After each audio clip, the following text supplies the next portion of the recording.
대한민국은 오늘날 세계적인 경제 강국이 됐지만 우리나라 노인들의 빈곤율과 자살률이 OECD 회원국 최고라는 것은 누구나 알고 있습니다.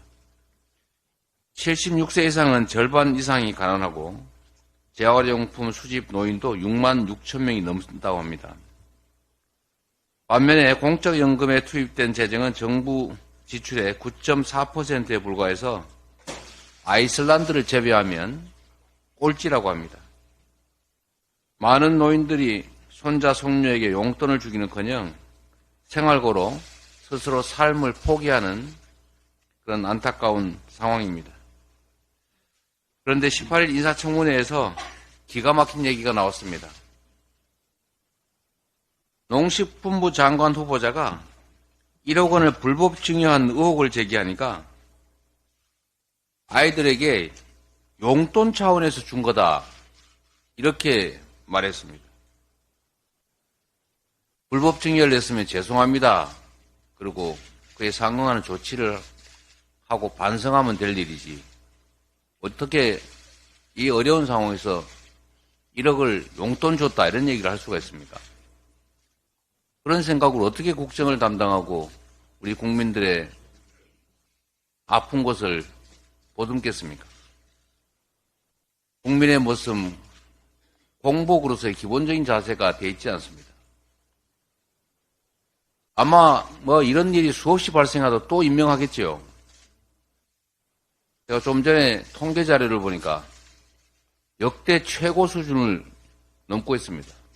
국회 인사청문회 통과 안 되고 마음대로 임명한 게 벌써 역대 어느 정권보다도 높을 뿐만 아니라 거의 최고 높은 것에 거의 2배 가까이 됩니다. 46%나 된다고 합니다.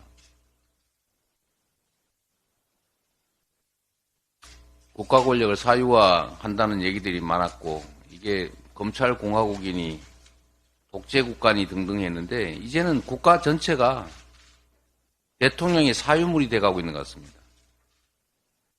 국민의 대표인지 국민을 지배하는 왕인지 알 수가 없습니다. 그러다 보니까 청문회에서 어떤 일이 벌어지든지 어차피 임명될 건데 내가 뭘 하든 무슨 상관 있냐 이런 태도 아니겠습니까? 그러니까 이 국민들 이렇게 어려운 민생 고통 와중에 1억 정도는 용돈으로 주는 거다 이런 얘기를 할 수 있는 것입니다.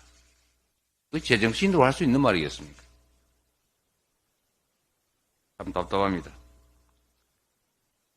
어려운 사람들에게는 매해 겪는 겨울추위도 재난이 되는 게 현실입니다. 민주당은 내일 경로당을 찾아서 어르신 공약과 정책을 발표할 계획입니다. 민생 위기와 국민 고통은 안중에 없는 정부 여당을 대신해서 우리 민주당이 책임 있게 국민의 삶을 돌보는 정책을 마련하고 추진해 나가겠다는 말씀을 드립니다. 언제나 부족함에 대해서 다시 성찰하고 최선을 다해 나가겠다는 말씀을 드립니다.